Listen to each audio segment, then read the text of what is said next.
Welcome back. I'm with Euvin Naidoo. We are thinking together on what we can do in South Africa to get ahead. He's already ahead of us, and we are drawing on his experience, expertise, and insights as he interacts with the rest of the world on what we can do.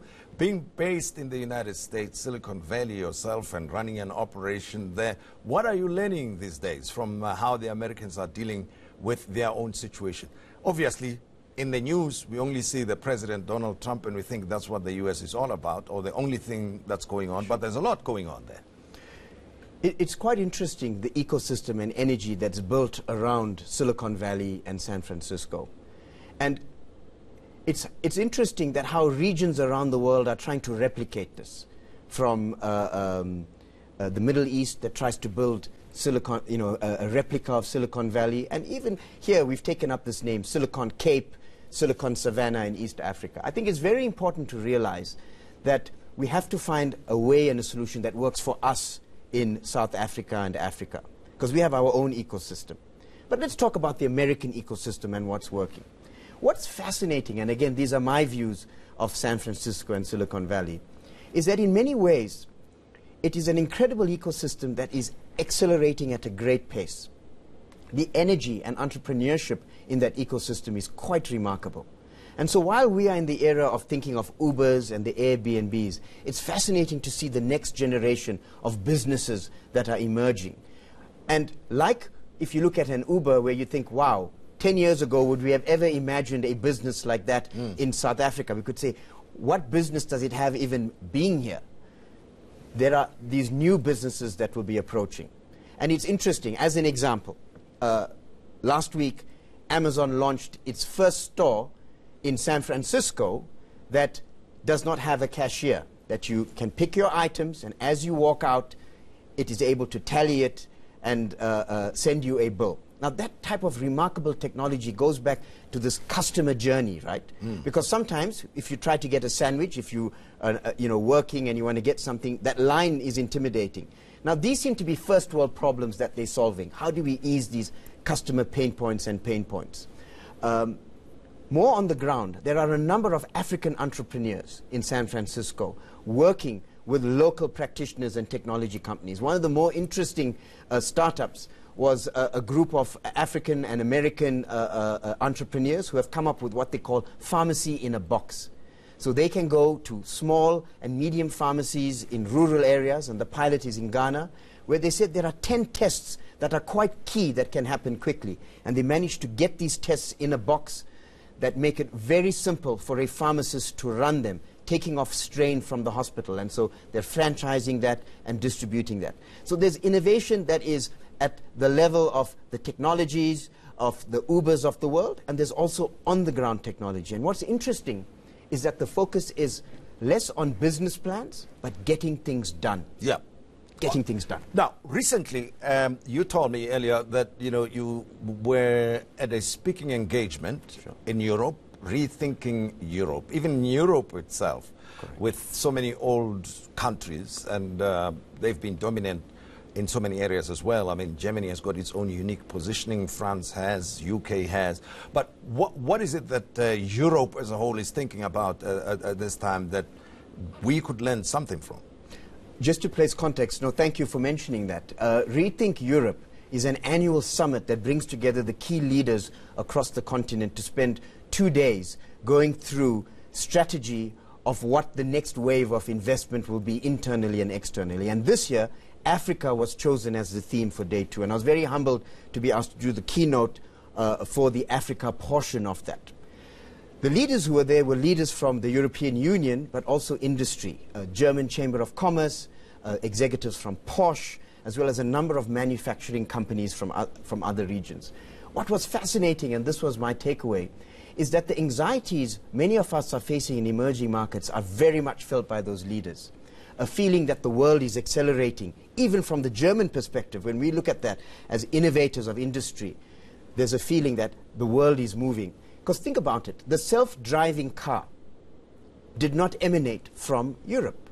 You have the Elon Musks of the world driving that technology. And so there's also a feeling of how do you find relevance?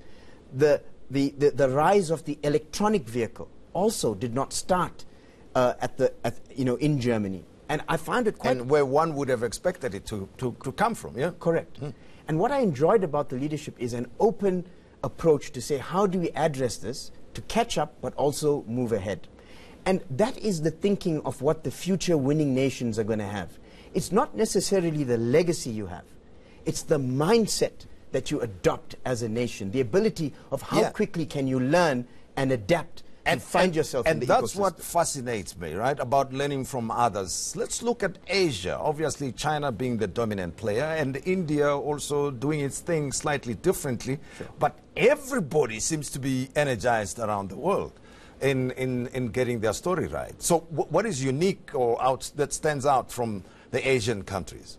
So what's interesting is that there's a lot of dialogue now about the South Korean model and how they're setting themselves up for success. And again, you have to borrow and understand these examples and make sure that what you're absorbing makes sense for your local context. And so there's some basic principles that are being followed from my observations.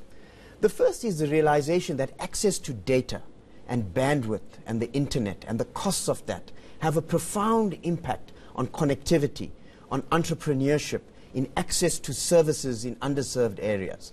And I think the focus on us rolling out that bandwidth and getting that ecosystem going is going to be absolutely paramount going forward. With the unlocking of that bandwidth comes education which runs on those systems in terms of getting curriculum and new means through the internet, through Wi-Fi, healthcare. So there's an ecosystem around that. I think that's working very well and the focus. But what I find quite interesting is a change in what I call management philosophy. And this to me is one of the largest shifts that we're witnessing. In the old economies, it was the large economies that outplayed the small economies. It was military power that outplayed less military power. In the new economy, it's those, whether you're large or small, who are fast to adapt that beat the slow. And so part of it is how do you shorten your time to market? So pace and agility. Pace and agility is it. Yeah. And in keeping with that, there's a lot of thinking on how to get things done twice as fast in half the time. And the old methodology, and here I turn to, again, a viewpoint on take state-owned enterprises. State-owned enterprises, as an example in South Africa, is getting the attention it deserves, that it is key to our success. Yeah. But the traditional model, not just that we have used in South Africa, but globally, is to look at projects sequentially.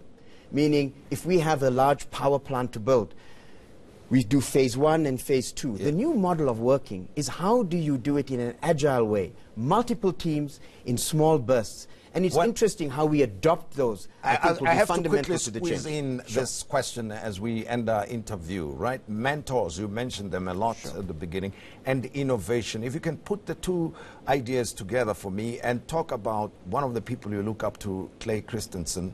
What kind of effect has he had on you, and what is there to learn for anybody who would like to move forward and improve their own personal situation? Absolutely. And I think that I've been fortunate to have African mentors and South African mentors. Clay is one of the international mentors. And we were very fortunate to host him in South Africa this, in the month of October. And Clay, who came up with the concept of disruptive innovation, is considered to be one of the 21st century's greatest thinkers. And his entire concept is that oftentimes underestimated technologies emerge to surpass the dominant technology of its time. So as an example, an Uber rises at the beginning, it's not seen to say, where is this going, to surpass an established industry. That work is now moving towards countries and nations. So how can we become a disruptive nation from Africa, from South Africa, to say we take our position? And so what I learned from Clay is the discipline of thinking through this, but also how to, with agility, execute and implement. Quick word of advice to individuals. It does not matter your circumstances. Stanger, Quadraguza, Silicon Valley, Japan. The ability is within your hands and your mind to be able to take your ideas with your determination and make them work. So surround yourself by people who will support yourself. And final comment, each of us have an innate ability to do good. And let's turn the dialogue around of how can all of us contribute to support the person next to you but also put our contribution towards supporting the efforts to turn the country onto the right path to get to that 5 or 7% growth. We all are participants and can do it together. A little bit will add up. Absolutely. To the 5% that we all want for Absolutely. those who are able to do it, including those who are still to participate in the economy. Euvin, thank you very much for having been my guest. Much appreciated. And that was Euvin Naidoo. And we'll be continuing with the show after the break, and don't go away.